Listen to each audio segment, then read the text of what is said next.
10 काट्या असतात, त्याच्या माईचा पगार बबनराव लोणीकरनं केला, त्याच्या बापाचं पेन्शन बबनराव लोणीकरनं केलं. नरेंद्र मोदीजींनी 6,000 रुपये तुझ्या बापाला पेरणीला दिले.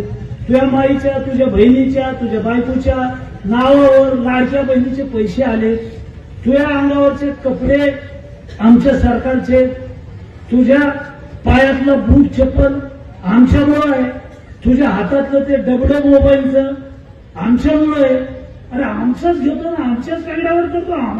बबनराव लोणीकरांसारखा एक माजी मंत्री राहिलेला माणूस, अत्यंत दळभद्री माणूस मी महाराष्ट्रात आजपर्यंत भाजपमध्ये सुद्धा किंवा कुठल्याही पक्षात इतका कपाळकरंटा माणूस पाहिलेला नाही. म्हणजे लोणीकर सारखा माणूस किती स्वार्थी आहे, कपटी आहे. महिला भगिनींची बदनामी करतो, तरुणांची बदनामी करतो, शेतकऱ्यांची बदनामी करतो. जसं काय स्वतःची प्रॉपर्टी विकून यांनी जनतेला पैसा दिला.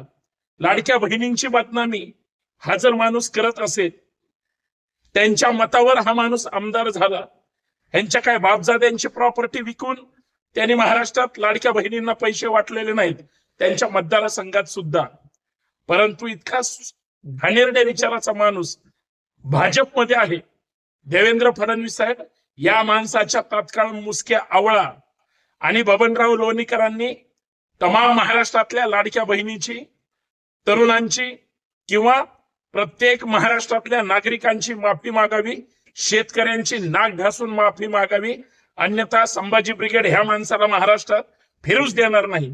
या माणसाची पात्रता सुद्धा नाही महाराष्ट्रात फिरण्याची.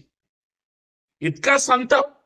बर, महाराष्ट्रातल्या जनतेच्या मतावर, लाडक्या बहिणींच्या मतावर ही लोक सत्तेवर आली आणि ही दिलेल्या मताशी सुद्धा गद्दारी करणारी माणसं आहेत.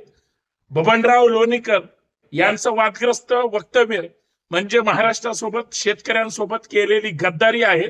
आणि अशा गद्दारांपासून महाराष्ट्रानं सावधान राहिलं पाहिजे. तात्काळ महाराष्ट्राची माफी मागा, अन्यथा महाराष्ट्रातला शेतकरी, शेतकऱ्यांची पोरं, संभाजी ब्रिगेड अशा शेतकरी विरोधी, लाडक्या बहिणींचा अवमान करणाऱ्या माणसाला सुट्टी देणार नाही, हे लक्षात ठेवा. बबनराव लोणीकरांच्या वक्तव्याचा जाहीर निषेध.